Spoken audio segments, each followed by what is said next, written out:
Vincent Goodwill Jr. III, Yahoo Sports senior NBA writer, host of the Good Word podcast on Yahoo Sports, Ball Don't Lie, and SiriusXM NBA host.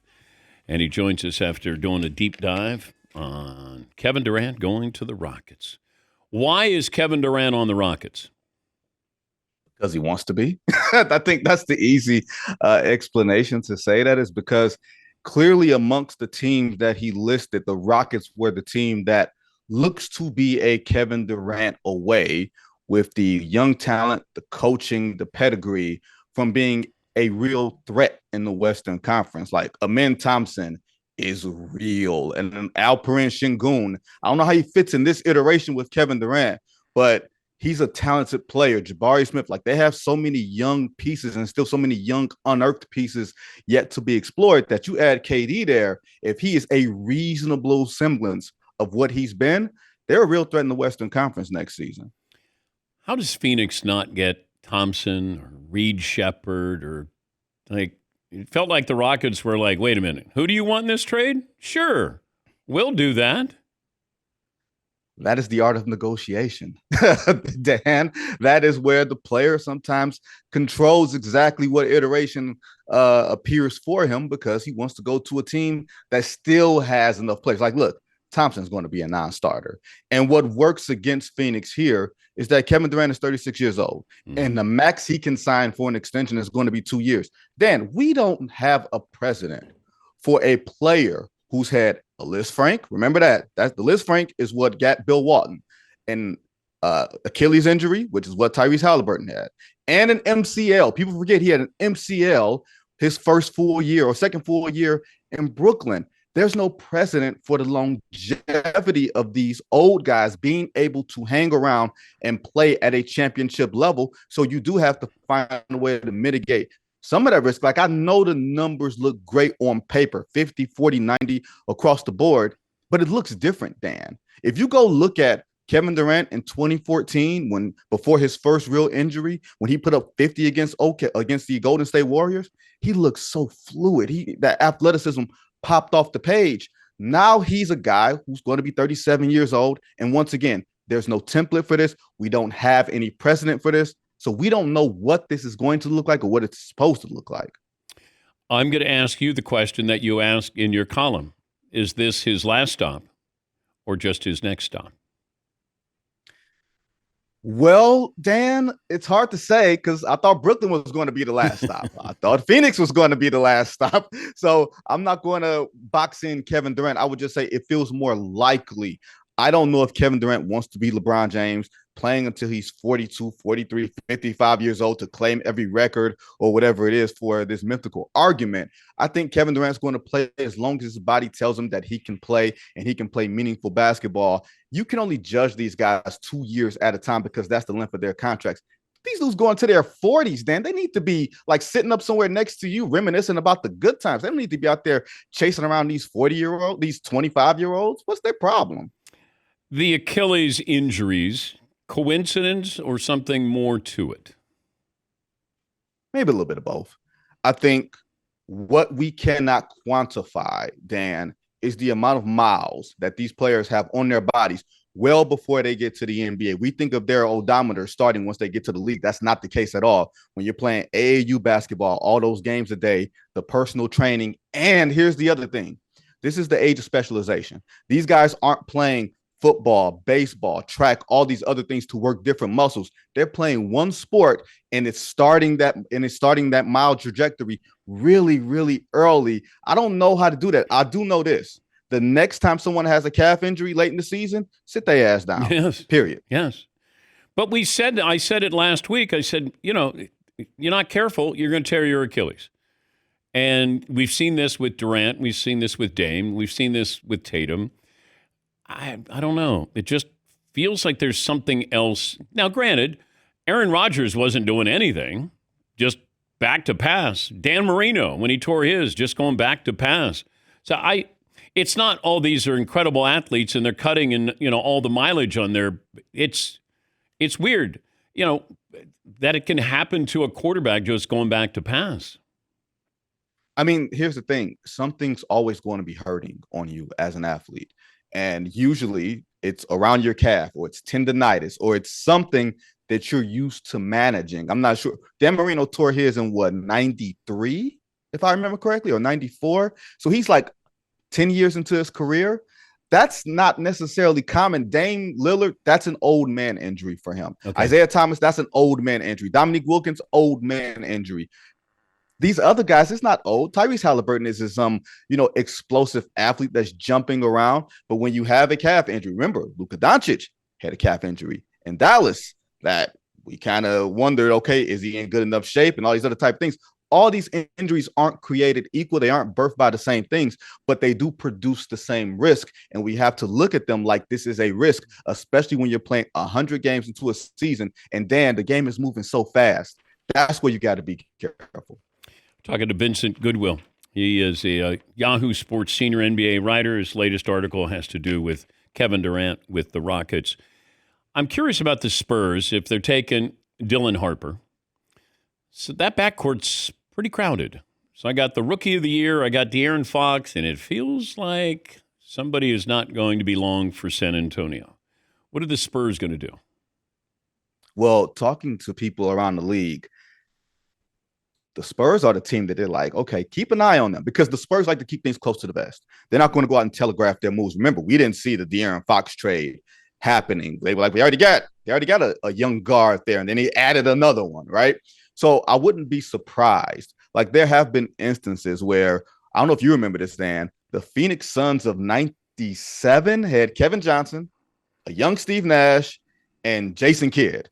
And it wound up working out that, KJ was a little bit older. Steve Nash was a little bit unfounded at the time. And you kind of let these things work themselves out. You take the best player available. Like I'm not a believer in reaching, but I am a believer in the Spurs having number 2 and number 14. I think they had number 2 hoping that Kevin Durant would pick them and they would use that as far as draft capital in a trade. But now that they don't, I wonder if they're going to take. I don't see that being a tenable thing. But also, this is supposed to be a positionless league. Ain't that what they tell us? I don't believe that, mind you. I don't believe it's a positionless league. I think that's a bunch of bull. It is amazing, though, when you look back on the Phoenix Suns, you had 3 Hall of Fame point guards. I don't think KJ's a Hall of Famer, but he played like a Hall of Famer at times. Jay Kidd and Steve Nash. But you're right. Nobody knew about Nash.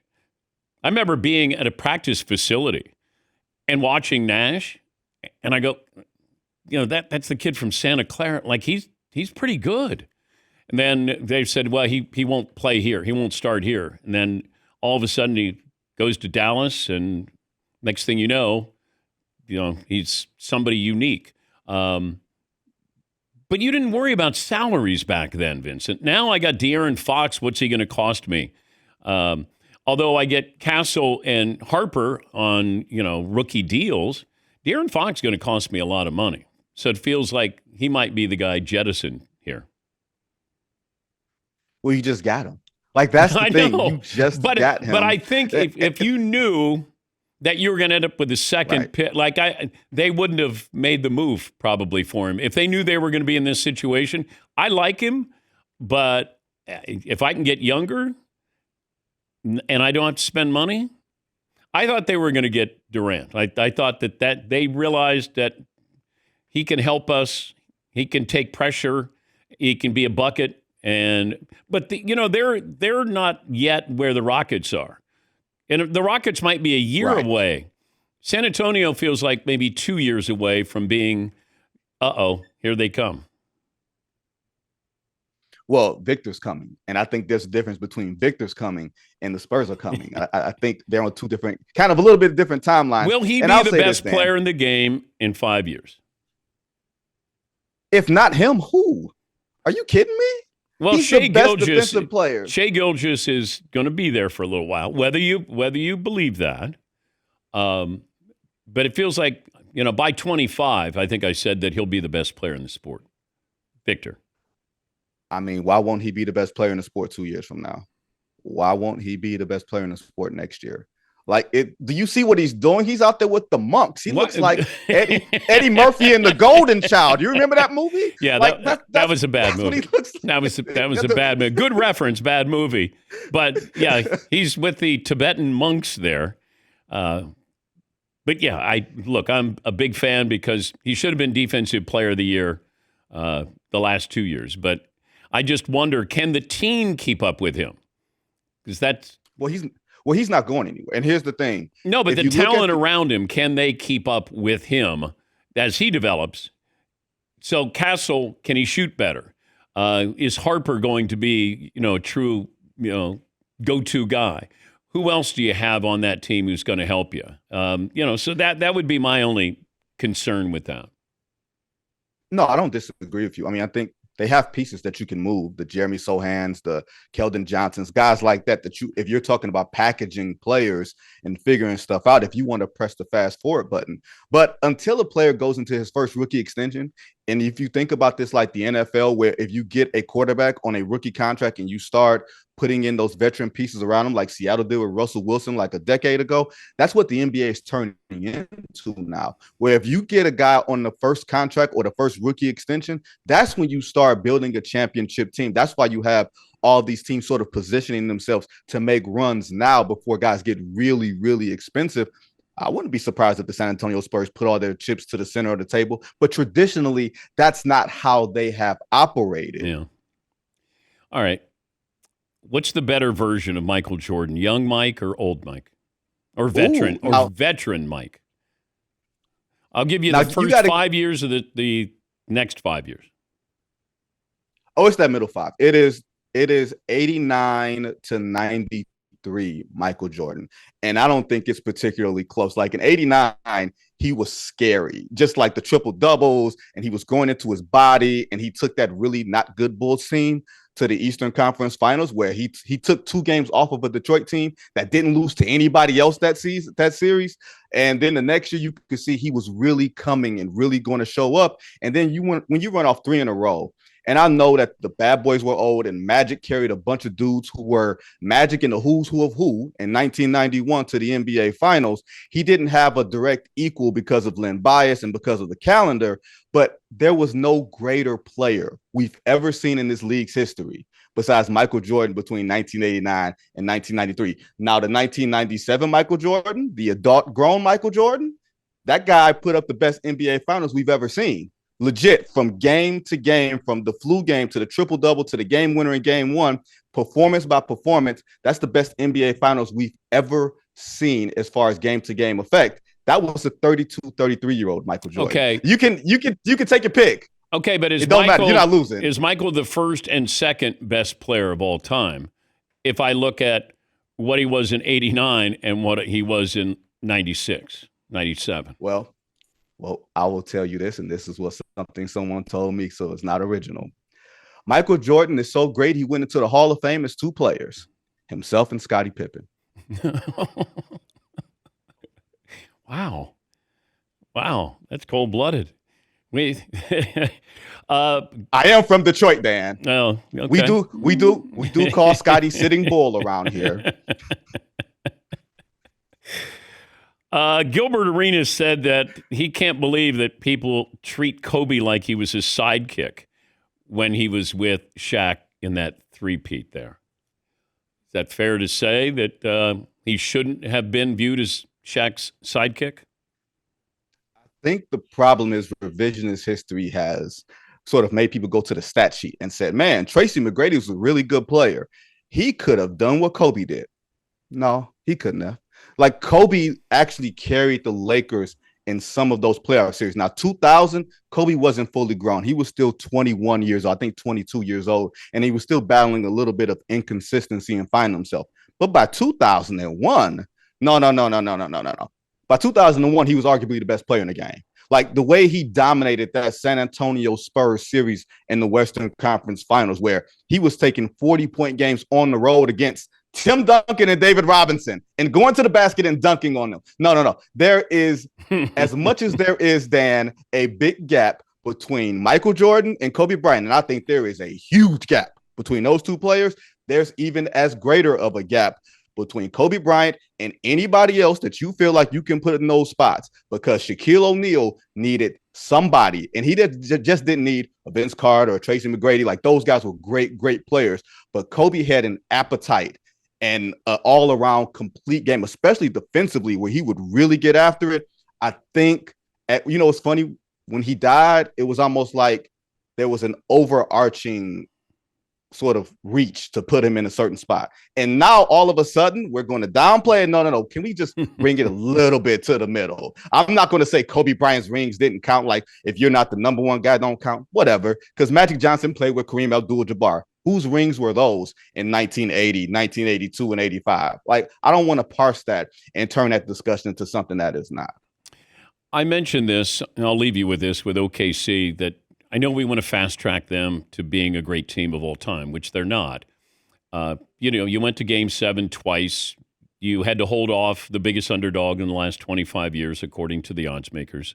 It took a guy blowing out his Achilles. You hold on. You won. We might look differently at this OKC team in 3 years with what happens. They could be the Toronto Raptors, or they might have some sustainability here, which I hope they do, and they probably should. But I think we want to have that coronation of this is one of the great teams of all time. Great regular season. Denver took them to 7. Indiana took them to 7.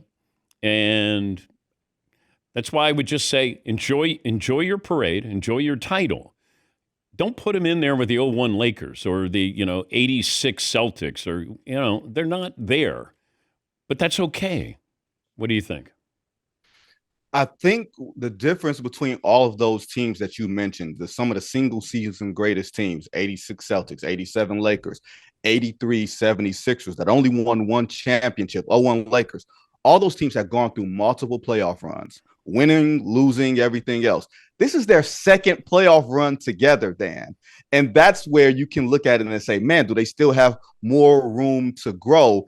And you don't know in today's NBA, especially with them being in Oklahoma City, and we don't know how they're going to handle Jalen Williams coming up for a max, Chet Holmgren coming up for a max, and having all those draft picks and figuring out the economics of the game there. But we've had 7 different champions in the last 7 years. Then we say the same thing about Milwaukee. Oh, they're going to go on a run. Boston, they're going to go on a run. Denver, they got Nikola Jokic, the best player in the game. They're going to go on a run. The game moves faster than ever, quicker than ever. I'm with you. I think they are one of the best single season teams we've ever seen. It remains to be seen if they have as long of a runway. What if, Dan, they are the San Antonio Spurs, where they never go back to back, but they win championships over a 15-year period, where the 99 team looks totally different than the 07 team, looks totally different than the 2014 team, but there's a common denominator and a common thread there. We would still say they are wildly successful, especially in today's NBA. Well said. Vincent Goodwill, Yahoo Sports senior NBA writer, host of the Good Word podcast on Yahoo Sports, and Sirius XM NBA host. Great to talk to you as always. Thank you, bud. Always. I love the living for the city. Oh, all right. A little Stevie Wonder, living for the city. Got a little T-shirt going on there. I see what you're doing. Thank you, Vince. All right, we'll take a break. When we come back, we play fill in the blank. We have an Achilles tear theory and more of your phone calls.